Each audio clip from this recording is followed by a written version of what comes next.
Hello, everyone, and welcome to the Curious Geographer live interviews. We are very excited today because we are joined by Mark Rowe.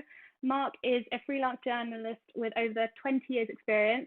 He specialises in environmental issues, travel, wildlife, and international development and trade. Mark writes for the independent Geographical, which many of you will be signed up for if you're doing A-level geography, a really good magazine if you haven't got a subscription, so check that one out, and also lots of BBC titles too.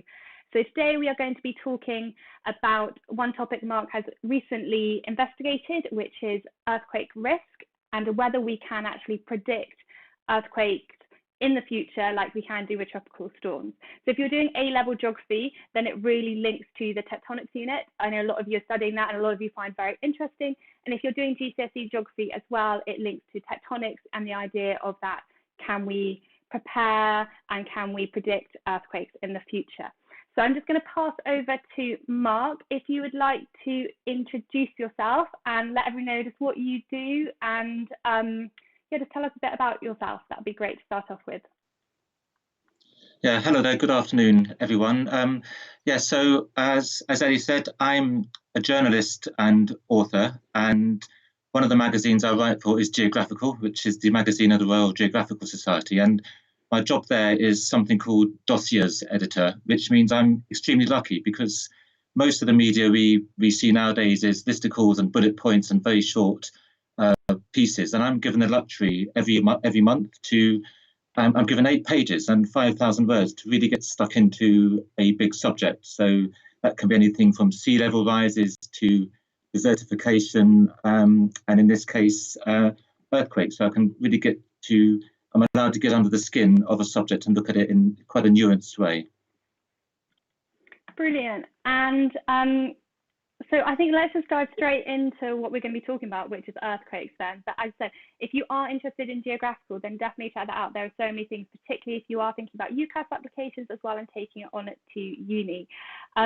So Mark, where in the world, let's talk kind of more like some basics, where is most at risk from earthquakes? And is global risk increasing? Like, are we experiencing more earthquakes today like we were in the past? Well, I think the answer to the first part of your question, Ellie, where do we get earthquakes? Well, if there's a phobia called seismophobia, which is a fear of earthquakes. So if anyone listening or watching is seismophobic, I haven't got great news for you because pretty much all the world is vulnerable to earthquakes, some places more than others.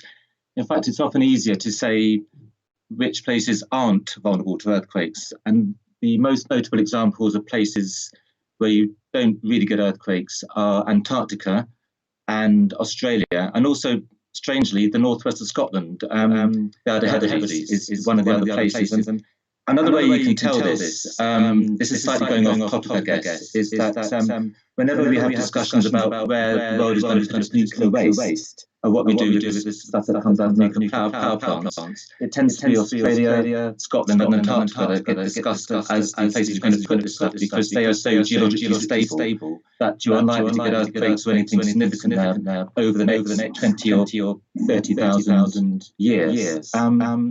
So, but in terms of where do we really get earthquakes? I don't know whether you might be able to put up a map. There's of the US Geological Survey. Earlier today, did a screen grab of it's a leading body that studies on earthquakes across the planet, the United States Geological Survey. And the map that should be hopefully you'll be able to see is a screen grab of yesterday, and it shows the 38 significant earthquakes that happened around the planet yesterday. I looked the day before, there was 74 the day before, so it goes up and down depending on each day. There's always some earthquakes rumbling around the world, and many more than those 38 that are below 2.5 magnitude. And if you look at the map, it's actually pretty clear. There tend to be 3 main areas that you see earthquakes occur. And the major one is what gets called the Ring of Fire. It's the Pacific Rim. So if you look on the map there, you can see dots that run their way down from Japan all the way down to New Zealand, then come back up the eastern side of the Pacific, through Chile, Mexico, California, and Cape Verde around Alaska. And that's a major place because that is really the key place where the major plates of the Earth sort of overlap at convergent boundaries and they're grinding up against each other at places that get called subduction zones. The second place that is, I say the second place that you get earthquakes, it's an awfully large place. Again, if you look at the map there, you tend to get earthquakes that then trend across from Indonesia, heading west, northwest, out towards Europe. So that's why you often do get earthquakes in places like northern India, northern Pakistan, the former Soviet Central Asia, places like Tajikistan and Uzbekistan. And then they work out, you see earthquakes working out through places like Turkey, parts of the Mediterranean, out through Portugal. That second area is known is the Alpide earthquake belt. So that's they're the two main areas that we really notice because lots of people live there. And there's a third area which people tend to forget because not many people live at the bottom of the ocean, but it's the Mid-Atlantic Ridge, which runs all the way down from Iceland, down the middle, as the name suggests, with the Atlantic. You get an awful lot of activity there, but as I say, not many people live there, so you don't tend to notice it. I don't know if Eddie, you could put up a cartogram, or whether that's on the screen. I can't see that yet or not. But there's a wonderful cartogram, hopefully you can see now, which is by a guy called Benjamin Hennig from Sheffield University. And this map shows not only where most earthquakes tend to occur, it also shows how that relates to the number of people that live there. And it shows that it's part of the problem that we have with earthquakes, and this will come on to a question that Ellie asked about whether we think there are more earthquakes or not, is that we're noticing a lot of earthquakes because an awful lot of people live where earthquakes tend to happen. Earthquakes happen where plates meet and converge, and that's often near where land meets sea, although not always, but so it tends to be volcanic soil, so it's very fertile, very good for growing crops, very good for access to the sea for fish. So as a species, as we've evolved, we tend to evolve in those sort of places. And I guess over millions of years, there's been a sort of a risk balance between living somewhere we can eat and get food from and evolve as a species, and just occasionally get wiped out by a natural disaster. So, Ellie, your other question to me was, are earthquakes becoming more common? And I think it's very easy to start with and think, well, yes, there must be. And that's partly because we have more social media, we're much more aware of these things, and also because mobile phones are so ubiquitous, even in the least developed countries. Pretty much everyone has a mobile phone. So if something horrible happens, someone's there with a mobile phone. Citizen science, citizen journalism, we all see collapse towers, and we see this more often than maybe we did see 20 years ago. And there are one or two. It depends how you look at the data, because there are statistics that might make you think there are more earthquakes happening than used to be the case. Certainly, it's a fact that of the 10 most costliest earthquakes of recorded history, 6 of those have happened in the past dozen years or so. And the 2011 earthquake at Fukushima in Japan, which was notorious, it not only killed 20,000 people, but it was notorious because that's the one that knocked out the nuclear power plant and caused all sorts of concerns, not just in Japan, but across Asia. That one cost $300 billion and rising, and that was the most expensive earthquake there's been in history. And there's other data you can look at as well which suggests the same sort of thing. There's a wonderful organisation called the Emergency Events Database, which is really worth looking up at some point. It's quite gruesome reading, but they basically log any natural disaster that's happened in recent times, and they have a threshold is that at least 100 people must have been killed or displaced, or the country that suffered this has made an international plea for help or international assistance. And since 2001, they've recorded 439 earthquakes that have met that threshold or that benchmark.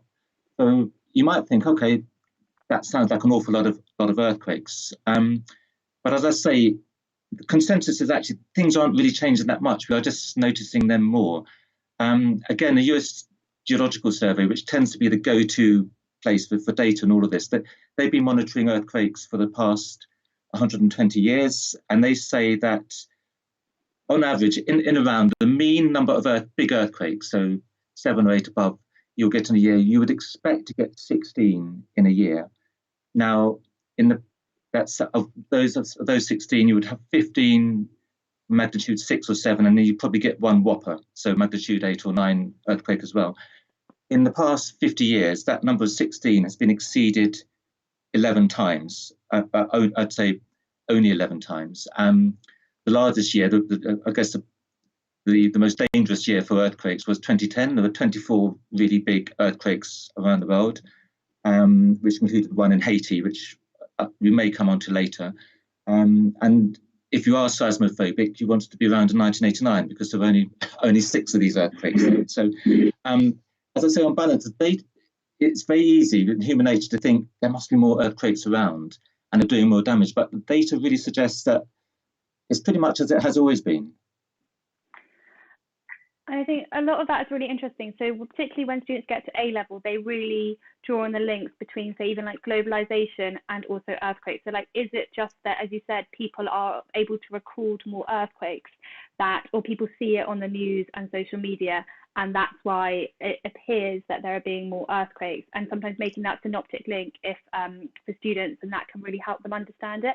And another thing which I think you said, which was really interesting, was that the impacts, obviously the 2011 one was the most costly earthquake, is that correct, from that 2011? Yes. Yeah. But and that was in an HIC, and often, well, for GCSE, students are given 2 case studies. They will look at a earthquake in an HIC and then an LIC, and A-level students should really kind of bring in different examples for different locations. And I think that part of the geography is understanding which ones, what are the different impacts. Are there some more economic impacts because they're HICs, but maybe there's less deaths? And I think that is kind of really interesting for students to unpick, and what you're talking about as well, that some areas are more risky, some areas are more costly. So then that was really interesting insights for them. When we're talking about risks for earthquakes, we've touched upon maybe the cost as well. What other risks are associated with just the kind of shaking that occurs from the release of energy?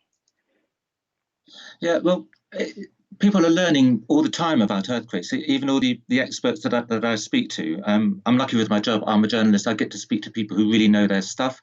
And when you speak to seismologists and other geophysicists, they just say they're learning stuff all the time. It's not just a question of doing A-levels in university. 30 years on, they're learning new things. And there's been, certainly in recent years, there's been quite a few developments in understanding what happens with earthquakes and new phenomenons, or at least phenomenons that are new to us, we've only just discovered. And there's curious things, because we always think an earthquake is some big shaking event and we've got to hang on to something or run out in the street or whatever, under a table or whatever it might be. But in 2016, in Turkey, there was something called a slow motion earthquake, which sounds like a contradiction in terms. But it seems that, and actually, the earthquake in question unfolded is near Istanbul, and in the Sea of Marmara, so just very close to Istanbul, and it unfolded over 50 days, and over that time it emitted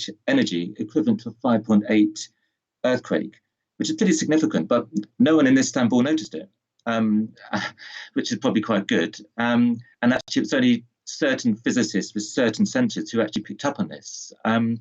And once this phenomenon became known, and people knew what to look for, these slow motion earthquakes have started popping up all over the place, which suggests they've always been there, but we've only just really started to take on board that they exist. And there have been cases of these in California and Japan. And the thing is, Ellie, you're probably going to ask me sort of, well, what's the difference between one of these and a big earthquake, and why does it happen like this? And the answer is people don't really know. They don't quite know yet why the stored energy is released slowly rather than quickly. The presumption is that this is good news, as I say, because if you're releasing the energy slowly, then it's like letting the water out of a bath and through a small little crack rather than a big gaping hole. And it may also be good news, because if we become aware of slow motion or slow moving earthquakes, these may be precursors to bigger events, bigger earthquakes, or they may suggest to you that a place on the planet is more prone to earthquakes than we thought it would be. So even if we don't know exactly what's going on, and we can't put our finger on why an earthquake might be slow motion rather than fast and rapid and jerky, we may well still be able to learn from it. Brilliant, thanks. And I think particularly as I said, the science is constantly changing. So when I was at school, the understanding of tectonics was very different to what it is now as well. And even when they update textbooks as well, it's constantly kind of new knowledge and kind of pushing our understanding forwards, because they are so, it's such an unknown kind of, we can't predict earthquakes, and that kind of science behind it, obviously we can't see what's going on. When we're talking about these impacts and risks and the idea of mitigating risks, what if we can't predict kind of what earthquakes when they are going to occur, or do you think we will ever be able to predict with the science, probably to start off with? I've spoken to an awful lot of seismologists about this, and every single one gives me the very short answer. You ask the question, will we ever be able to predict an earthquake, and maybe we can predict a hurricane or a low tide? The answer is no, full stop. And the next question, please. I guess there's a large but to that, which I think is quite interesting. And the temptation that we want to try and be able to predict earthquakes is because it seems tantalizingly within reach, this notion, because it's essentially because there is something known as a seismic gap. And the seismic gap is a segment of an active fault. Most people would have heard of, say, the San Andreas fault in California. These gaps are all over the planet. And the seismic gap is a segment of an active fault that's known to produce significant earthquakes, usually over certain times, but it hasn't slipped in an unusually long time. So it's tempting to say that an earthquake is due, if you want to say, we're due an earthquake there. And so we should be able to prepare for it. The difficulty is with saying something is due, because if we draw a parallel, with say, with a human baby, we know that a human baby, by and large, give or take a week or a few days, is due after 9 months. It's going to happen sometime either than that.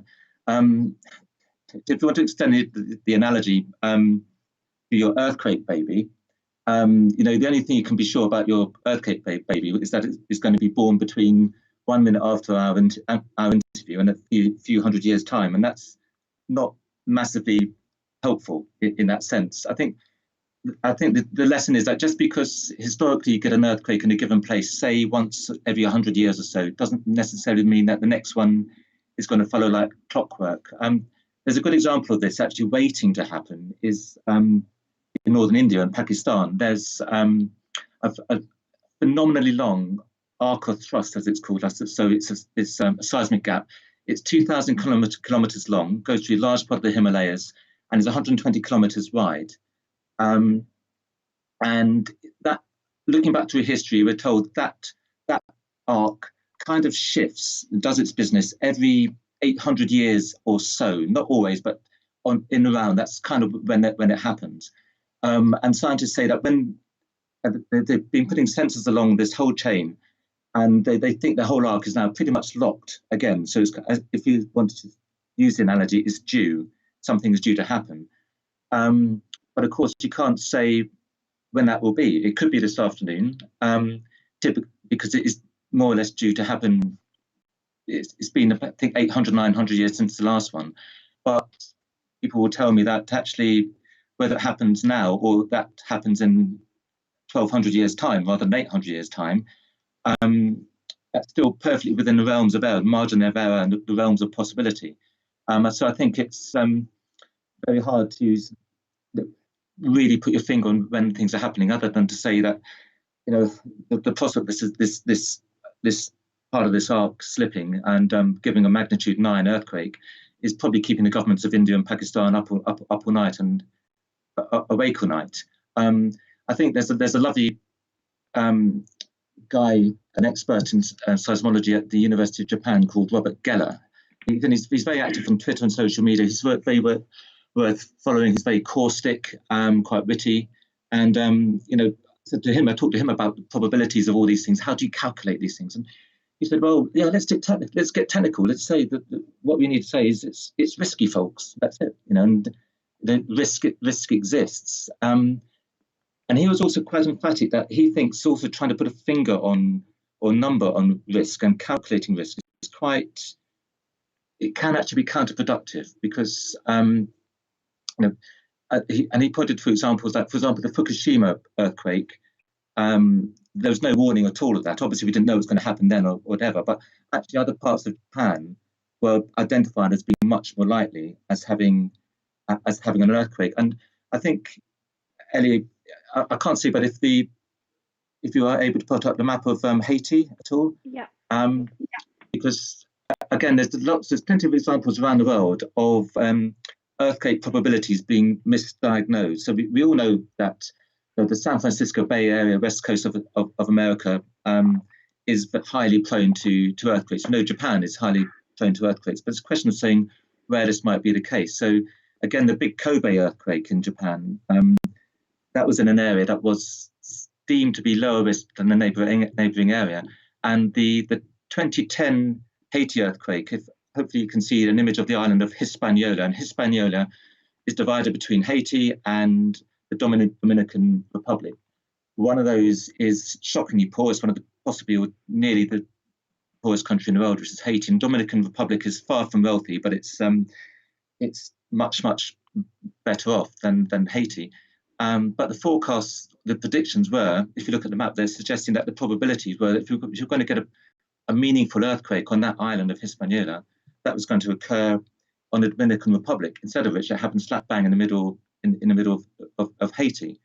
So it's not always easy to really sort of identify where an earthquake is going to be, but it's also misleading sometimes to attempt that. And I think one of the other cases that has problems that have been caused is if you're in a high-income country and you have all the technology at your disposal, it's very tempting to put your finger on risk. People like to be able to told what are the chances of this happening, or what are the chances of that happening. And I know that in Japan there's this talk about how there's a prospect that the government has put out warnings saying that in the next 30 years, off the coast of Hokkaido, an area which I think would affect about 18 million, 20 million people, there is a 7 to 40% chance of a major earthquake happening there in the next 30 years. And you can say, oh yes, well that's quite important, and we try to inform what you do off the back of that. But actually, when you think about that quite hard, it's quite meaningless, because if an earthquake does happen in the next 30 years, the government can say, well, we were right. But if it doesn't happen, the government can say, well, it was the other 7 to 93%. That was or 7 to the other 93 to 40%. That would happen. So in a way, these probabilities aren't always particularly useful. I think you've broken down that idea of risk really well, and then also kind of going to that kind of personal risk as well. So kind of talking about, like, the governments can obviously say, like, we think this might occur, but then also what do the individuals feel? So many people, I'm sure, in California will have the idea that, oh, it's not going to happen to me, and therefore maybe will carry on living there, or that risk, they don't see that as occurring towards them. And I think what we really want to break down, which we do a lot in A-level, is that idea of risk, but therefore also coupled with vulnerability. So in Haiti, there was a lot of vulnerability with obviously the poverty in the area and the building regulations, and even how, like, Port-au-Prince was, how it was built up with the town with a lot of people, and the houses made of concrete as well. So all of that can couple to make a really vulnerable area if an earthquake hits or goes to that area. But what can we do, thinking of that, the idea of mitigation, but then also linking to maybe more vulnerable areas, so comparing HICs and LICs, what can we do if we can't predict earthquakes are going to happen, but to mitigate, so to reduce the risks of life, the cost of earthquakes? What can governments or individuals do as well? Yeah, I think The answer to that really does depend where you live in the world and how wealthy you are as a country. I think in United States and Japan and Korea are well ahead of the game in terms of this. And to come back to that question of, can we predict earthquakes? No, we can't. We probably never will. But we can get pretty close to knowing when something happens, in the sense of, in what's happened in the United States. The US Geological Survey, along with universities in Berkeley and California, have developed something called Shake Alert, which is kind of like a rapid reaction alert system for when an earthquake kicks in. And this is really built on a technology that we know how earthquakes by and large tend to work, that you get these two kinds of waves that happen. You get P waves and you get S waves. So initially, when an earthquake starts off, you get the faster compressional waves, which are called P waves, and they're kind of the precursors, the premonitors telling you that an earthquake's on its way. And they're followed by the transverse waves, which are slower but deeper traveling, and they're the ones that do the damage. And this Shake Alert system it's being trialed in the States, and it works. The question is how useful it's going to be. But what that involves is that you put down GPS kit, and you put down other centers around the city or around an area of a conurbation. And these can predict vertical displacement to an accuracy down to 5 millimeters. So these can pick up the slower P waves as they travel across. And that, if you're in a very joined up country like Japan, like Korea or United States, most of you will have a mobile phone, and it will ping off on your app saying that the P waves are coming, sort of do something. Now, the question is, how much time are you going to have? Because with the trials they've done on this, with the very low key earthquakes, you get most days in that part of the world, the ones that people don't even blink an eyelid at. You're getting that knowledge that the pingers on the apps are kicking off about 9 seconds after the waves come in. And that's then giving you either another 10 seconds or order of 10, 20, 30 seconds to do something about that. So clearly, 30 seconds, you're not going to evacuate a city of 10 million people. But actually, what it might be able to let you do is do things like a bus driver can get a bus to stop, so it stops safely. It can get emergency exits in office buildings to open and not fail-safe closed. It can make lifts stop at a floor rather than getting people stuck in lifts. It can teachers tell kids to get under their desk. Do all those sort of things in 10, 30 seconds, and that might be enough just to save some life. Of course, the flip side of it is that with Shake Alert, you don't necessarily know how big the earthquake is going to be. So it might be a case of you end up with lots of false positives and lots of false alarms and people running and doing all these things. And actually, it just turns out to be another 2.5 earthquake, which is not really anything anyone's really going to be bothered about. And the risk then, of course, there is that you get earthquake fatigue. So when something really big comes in, people, it's just my phone going off again, and no one does anything about it. But it's certainly progress of a sort. And as I say, it's that tantalizing thing that no, we're never going to get to predict an earthquake, but we may well get to a point where we can react quite quickly as in real time. But going back to your point, Ellie, yes, it's absolutely true that these are things that really at the moment are only really going to be available in high income countries. That is really interesting about the Shake Alert California. So that's talking about that only like even 10 seconds for someone just to prepare or get under a desk as well. Like that could actually save many lives. And quite an interesting thing that if A-level students were thinking of including in their essays for how maybe HICs are adapting and trying to reduce risk, like a really good example that they can kind of talk about and compare. But how about, obviously we know that Japan has a lot of amazing earthquake-proof structures, and they have bases in their buildings which can reduce the risk of shaking. I went to Japan a couple of years ago and actually found myself in an earthquake kind of show where it a little museum area, and it really showed the impact of what shock absorbers can do at the bottom of bases of buildings. But how else, if you can't afford all of that technology, what else can countries do to protect people from earthquakes? Yeah, it really varies around the world. But you're absolutely right. The gold standard for earthquake resilience is you'll find that in Tokyo, and you'll find it on the west coast of the United States. And I think it's also careful. People often correct me, experts when I spoke to them correct me, because sometimes it's easy to use the phrase earthquake proof. And there's no such thing as anything that is earthquake proof, because if you get a 9 magnitude earthquake underneath your feet, nothing's really going to stand up to that. So it's about making it resilient, so that building doesn't entirely collapse and it's safe to get out of it, even if the building is afterwards uninhabitable. So yes, so the gold standard, you find it in Japan and the United States. But we live in a real world where most countries don't have resources and the money to build to that standard. And also, we probably live in a world where maybe we don't actually want everything to look like it does in Tokyo or the San Francisco Bay Area.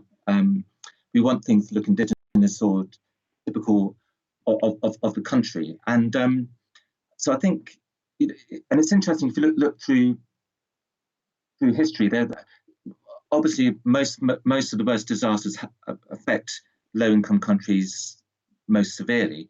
But where there have been bad earthquakes in recent years, it's been interesting to see that a lot of the indigenous older buildings and the older style of buildings have actually survived. There's good examples of this in Tibet with mud and stone houses surviving, where the more shiny Chinese buildings have collapsed. And I don't know, but Ellie, whether you can put a picture of from Cuzco in Peru at all. Yeah. The picture hopefully showing on the screen is of a place called Sacsayhuaman, which is in Cuzco in Peru. It's a very, very popular tourist site. It's an old Inca fortress built about the 13th century, I think, from memory. And Cuzco is it's in the Andes, very earthquake-prone zone. It was colonized by the Spanish, and over the years there's been several earthquakes in and around Cuzco. And during that time, the very pretty Spanish colonial churches and courtyards have all collapsed and been rebuilt time and time again. And the Inca fortress, which is built of very heavy stones, interlocked and resting on each other, supporting each other, has survived untouched. And there's a similar picture which you see in Ellie, if you can put up the picture from Indonesia.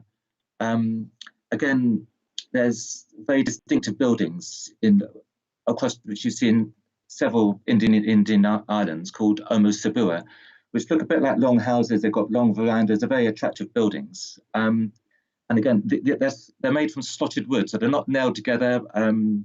They just sort of hang together. And the analogy that was given to me when I was talking to someone about it was that when an earthquake happens, they bend at the knees. So it's a bit like if you're on a ferry in choppy waters, and you sort of just slightly bend your knees a bit, falling over and not having to grab at a rail and so on. And again, there was a large earthquake, one of the many earthquakes that hits Indonesia every year in 2006 on an island called Nias, which has a lot of these distinctive buildings. And again, almost all of these buildings survived. And I think the statistic was that 80% of the government buildings collapsed. Although there was actually a sad note to that, in that sort of footnote to that instance, that in the case of Nias, those wonderful buildings are made by master craftsmen, and being master craftsmen, they financially would do quite well for themselves by designing these buildings and making them and earning good money. And for some reason, a lot of these master craftsmen, having made good money, then decided to build or live in modern Western style houses on Nias, and they were houses that collapsed. But I guess it's just going back to the wider point. It's that there's we don't want everything to look like Tokyo, and that there are other designs out there, but also that you don't really have a choice financially. And I think by pointing out, as again, we can say, well, why doesn't everybody at least build indigenous buildings to the same standard? Again, because things just cost money. I think if you look back again at the Haiti earthquake of 2010, you look at the difference in incomes and all the indicators between Haiti and the Dominican Republic. I think Haiti's per capita income is absurd. It's below $1,000 a year, so around $900 a year per person as an income in Haiti. In the Dominican Republic, I think it's closer to $6,500 US. So it's vast. It's 9 or 10 times richer as a country, better health services. Haiti itself had, in the 2010 earthquake, figures are disputed, but I think it was around 300,000 people were killed, and pretty much the whole of Port-au-Prince was leveled. In Dominican Republic, they had 15 deaths, not 15,000, had 15 deaths only. So that's kind of the reality that people live in. And I think it's a case that, when it comes down to governance, it's not a question of will or willingness. I don't think there's any government out there that willingly wants to have its citizens killed in an earthquake. I think it's just more the issue. It's not science. It just comes down to governance and the capacity and the ability to manage these risks and to lessen these risks. Brilliant. And I've got kind of one more question just on governance. But if everybody who is thinking of a question, we already have some up as well. So if you have a question, can you please write it down? It could be about anything we've talked about or something else related to tectonics. So just write that in the comments now. And then obviously, I think people will obviously want to know how you got into the career that you do. Final question kind of from me on earthquakes. You've touched upon that governance. When we're talking about kind of the impacts of earthquakes, do you think that, obviously we look at lots of different things. So it might be governance, it might be level of development, the actual physical parts of the earthquake. So how far it is from a populated area, how large the magnitude is. In your opinion, is there anything which will either reduce the risk the most? Obviously size is quite important, but is it that governance, or is it level of development? As you said, it's that kind of capacity to cope as well. What do you think is the most important thing for making sure that we have a lower amount of risk from earthquakes? I think the reality is that human beings are always going to live in earthquake-prone zones. Just, I think, as we've already said, because it's not by chance. These are the most productive, most fertile places to live. If you're a species, it's a good place to live. So we have to live with that risk. I think it does come down. A lot of this does come down to capacity and the capability of governments. As I say, no government wants to kill its quake, so we have to find ways to mitigate that risk. Some countries are going to find it easier than others. Some are just more able to do that. And I think it's that question of learning from history. I think that's the thing. And what may always hold human beings back in this, is just a personal opinion, is that we have short memories. I know if you look at the situation we're in at the moment, the coronavirus, and it's certainly not a political point in any way, but there's a lot of talk about this phrase that after things settle down, things won't go back to the way they are. I'm never quite sure about that. I think people do have short memories, and the problem with earthquakes is that, as we said, they seem to happen often, but they don't really happen to you as a person very often. So the government may just decide, well, if we're really not likely to get an earthquake within our political time, or even 500 years, or however long it might be, do we really want to invest lots of resources and time and money and everything else into this, when, say, we need to clamp down on malaria or dengue fever, or raising other people's incomes up in other ways? And if you're in a fiscally constrained country, then you may not have that choice. If you're looking to appropriate your precious resources for firefighting in another way, you may just think, well, earthquakes are potentially unlikely. In a way, probably the West has thought a pandemic was potentially unlikely. Maybe we will think differently next time. But as with earthquakes, as with coronavirus, maybe time will tell on that front. And as you said, there's loads of different things that countries are also trying to reduce the risk of. And Haiti, for example, they have lots of tropical storms as well, so reducing the risk of flooding, as well as they're very coastal.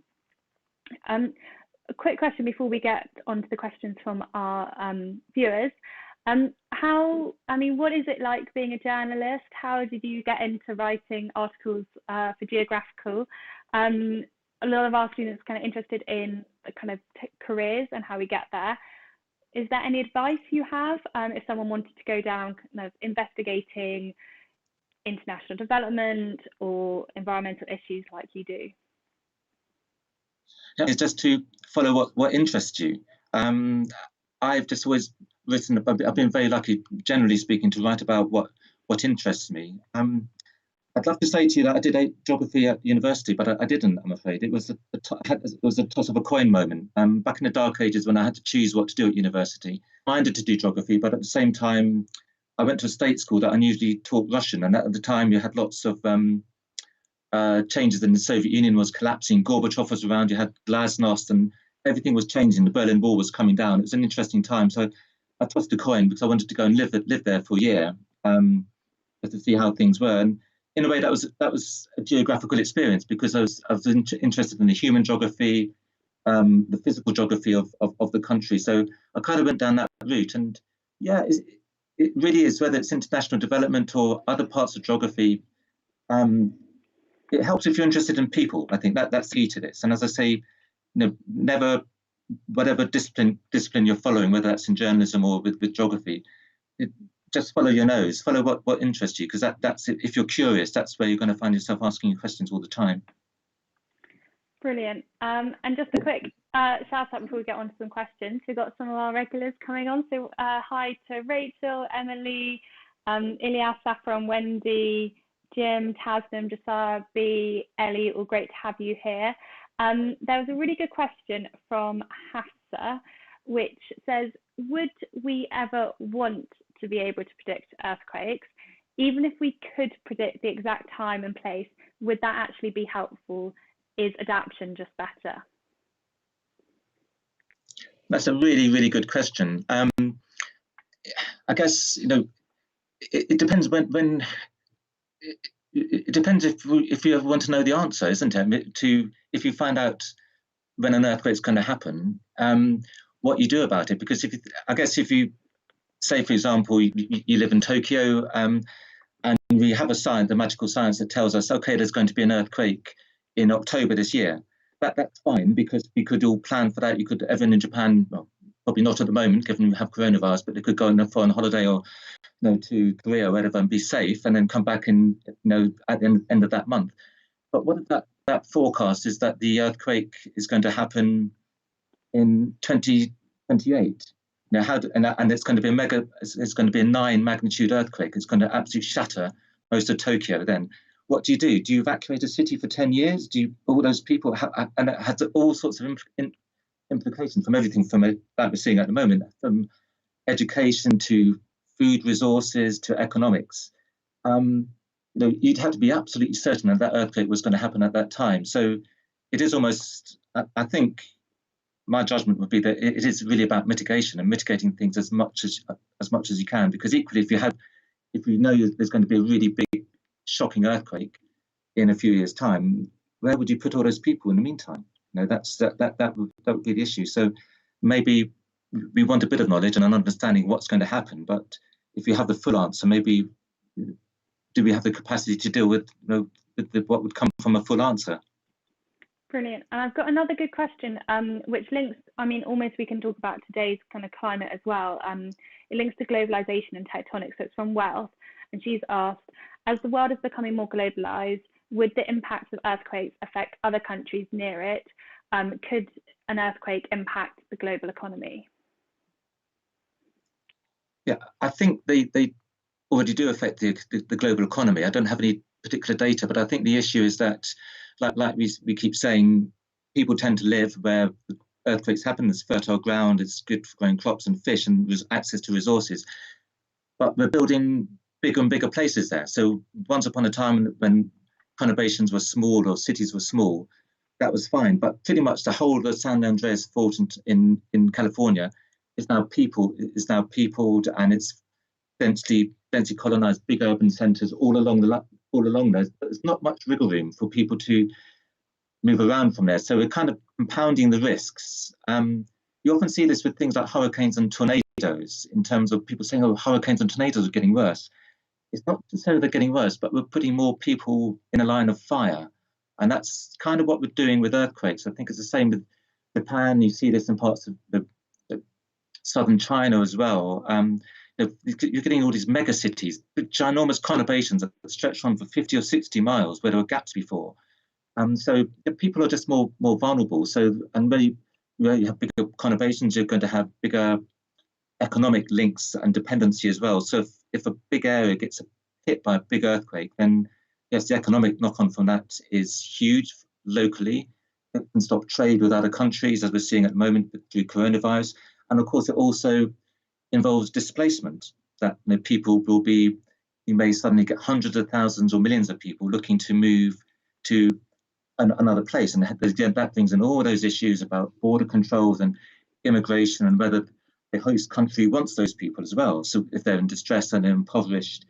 So you get all this, and in the end, it comes back to the more people we have and the more people we put in a certain place, the more eggs we put in a certain basket. And if that, it's a cheesy analogy, but if you have a basket full of eggs over an earthquake area, you're taking some chances, you're taking some risk there.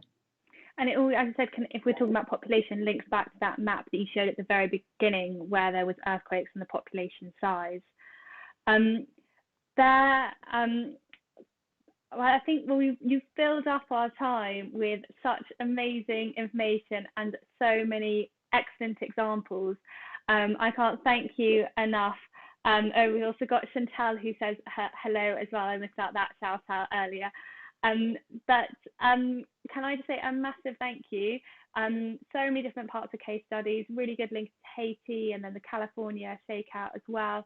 I think it's given us, our A-level students, a lot, and teachers and anyone who's interested in geography, a lot to think about, and some really, really good questions at the end, particularly about globalization and that kind of idea of prediction.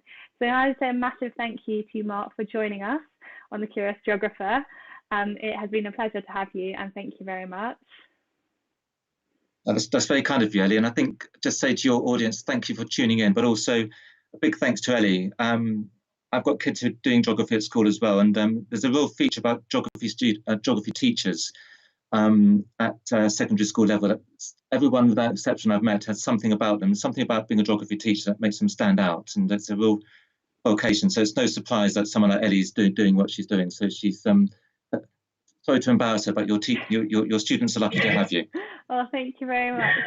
And on that note, just for next week, everyone, we are joined by Georgie Grant, who works for National Grid, and she does environmental impact assessments for major infrastructure developments. So she has worked on HS2 and the road developments as well, smart roads. So tune in for that next week. That'll be at 3 again in the afternoon on Thursday. And thank you again for watching. If you have made any notes or want to shout out again for next week, if you tweet them to me or if you put them on my Instagram account, then I'll get them up to you. And we send loads of thank yous from everybody watching as well. So enjoy the rest of your